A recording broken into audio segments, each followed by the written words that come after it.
Hi, boys and girls. I'm so excited about Christmas, and I wanted to share a story with you about when I was a little girl. My Uncle Lyle called up our house one day, and he said to my mom and dad, I want to give you a Christmas tree from my front yard for Christmas. So my mom and dad said, okay, bring it over. Well, my Uncle Lyle went out in his yard, and he put on his safety helmet, and he got out his chainsaw. Let's cut down a tree, boys and girls. Ready?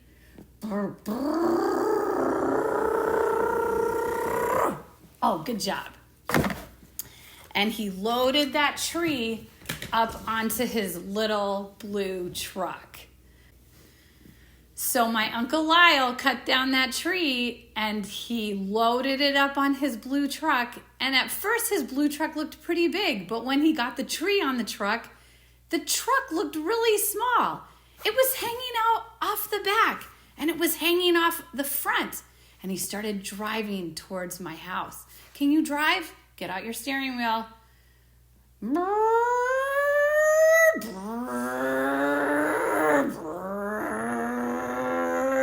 Down the highway he went, 2 hours on a long trip. As he was driving by everyone, he said they were so excited to see that huge tree on his car. They were honking their horns and they were laughing and they were pointing and they were smiling. It was bringing them a lot of joy. And so he drove up the hill, up our driveway, and my mom and dad came out. My brother Larry came out. I was outside, and my little dog was outside, and we were so excited. And so we measured the tree, and it wasn't going to fit in our house. It was such a big tree. So my dad got his chainsaw back out, and he cut off some more, just a few more feet. Well, the house that we lived in was kind of interesting because it looked like the letter A. It had a big, huge point in it so that we could put something like a really tall tree in that house.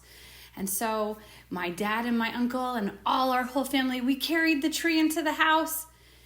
Oh, I think my mom wasn't there for a minute because when she came into the living room, all the furniture was pushed to the side and she said, I don't know how this can possibly work. Well, my Uncle Lyle and my dad said, go to Pathfinders and work on the craft with the kids. And when you come home, we'll have it figured out. And for sure they did. When we got home from Pathfinders, there were lights on the tree. It was beautiful. The tree had to be wired to the walls because the tree was so tall, 16 feet, and so wide that it was filling up the room, and they didn't want the tree to fall down. Well, what happened next was that we wanted everyone to enjoy the tree because it was so amazing with those lights on it, and we wanted to share that joy with everyone else. So the kids in my school came over to our house they could walk to my house. And so they sang songs. They played instruments like the trumpet and the piano. We had cookies and told poems about Jesus and sang songs about baby Jesus.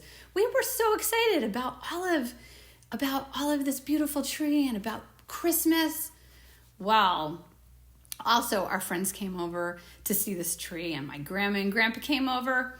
And that reminds me the joy that tree brought us. It says in the Bible, and when they saw the star, they were overjoyed and they worshiped Jesus. That's what the tree was like for us. It was amazing. Imagine having a giant tree in your house. Jesus is so much more than that. And that is what's so awesome. Jesus came here as a baby for you and for me, and he loves us, and he wants us to share that joy with other people. And I hope that this Christmas season, this is such an exciting time, and I bet you're so excited about so many things. And this is the most important thing to be overjoyed about and excited about. That is my Christmas challenge to you, is to share that joy with others. Boys and girls, have a very Merry Christmas. And when you see when you see Christmas trees, I want you to think about Jesus and his love for us. Dear Jesus, thank you for the story that we just heard. Thank you for the Sabbath. Help us have a good rest of the day. We love you, Jesus. Amen.